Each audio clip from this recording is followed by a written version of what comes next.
போகர் என்ன இருக்கார் சார், இன்னும் இருக்கார், போகர் இருக்கார் சார். இப்போ நீங்கள் நம்புறீங்களோ, நம்ம பார்க்குற நம்ம ஆடியன்ஸ் ரசிகர்கள் நம்புகிறாங்களோ இல்லை, இதில் என் ரூமில் என் கூட ஒருத்தர் படுக்கிறார், அவ்வளோதான். அது உண்மை. ஏன்னா இவங்க ஒரு வாட்டி பார்த்துருக்காங்க.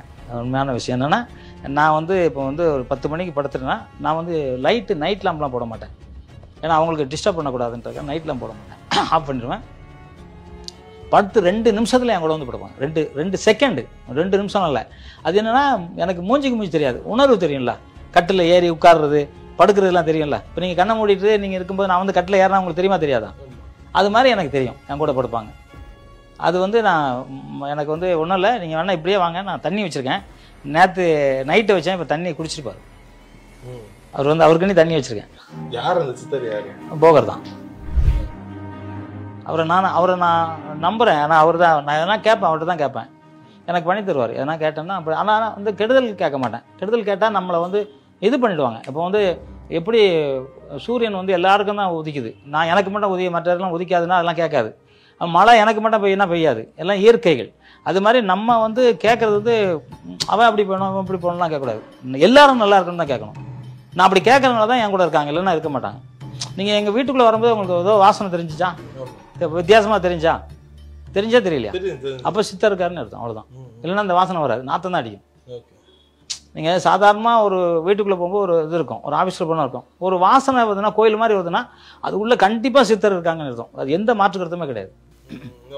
கோயிலில் கலந்த மாதிரி ஒரு வந்துச்சுல எங்கள் வீட்டில், அவ்வளோதான். அதுதான் எல்லாருமே சொல்லுவாங்க. ஏன் தானு சார் கூட வந்து சொன்னார், என்னப்பா உங்கள் வீட்டில் ஒரு வாசனை வருதாப்பா அப்படின்னாரு.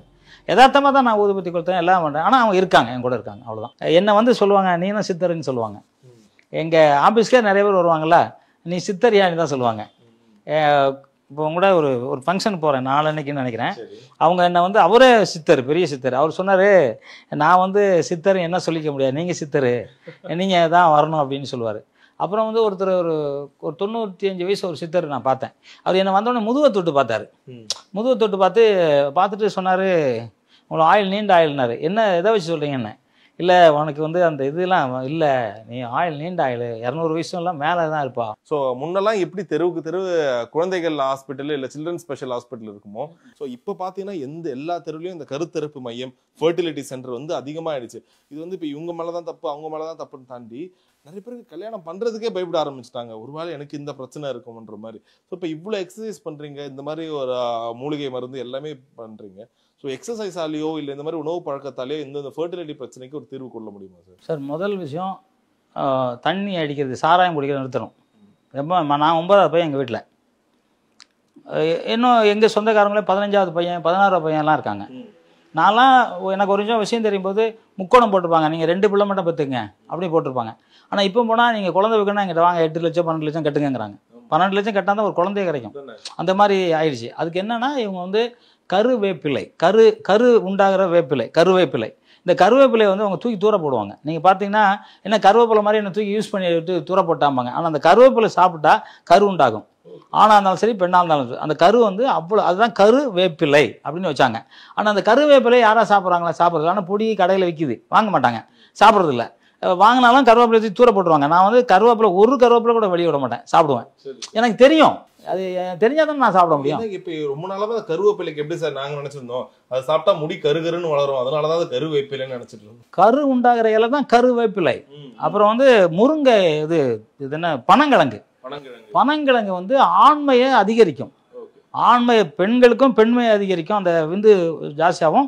ஆண்களுக்கும் விந்து சக்தி ஜாஸ்தியாகும். இந்த பனங்கிழங்கு எங்கே கிடைச்சாலும் விடக்கூடாது. அதாவது இப்போ வந்து என்னென்னா, முன்னாடிலாம் பனங்கிழங்கு ரோட்டில் போட்டு வைப்பாங்க, யாரும் வாங்கவே மாட்டாங்க. இப்போ டப்பா வந்து இப்போ ஒரு டப்பா இப்படி வச்சாங்க, அந்த டப்பா வந்து கிட்டத்தட்ட 1500 2000 விற்கிறாங்க. ஏன்னா இப்போ தான் தெரியுது பனங்கிழங்கு.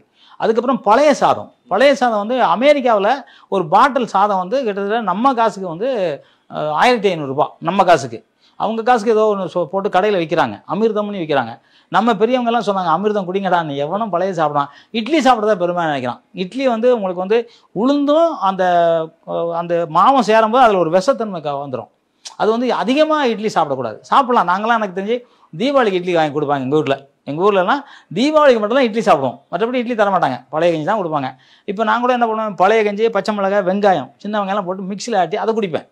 அது ஒரு டேஸ்ட்டாக இருக்கும். ஏன்னா இது மாதிரி சாப்பிட்டா தான் இதெல்லாம் வருமே ஒழிய நீங்கள் சாராயம் குடிக்க முதல்ல ஒன்று அது நரம்பு தளர்ச்சி. அந்த கடையில் விற்கிறாங்களா, ரோட்டில் கடையில் விற்கிறாங்களா, அதை சாப்பிட்றத முதல்ல நிறுத்தணும்.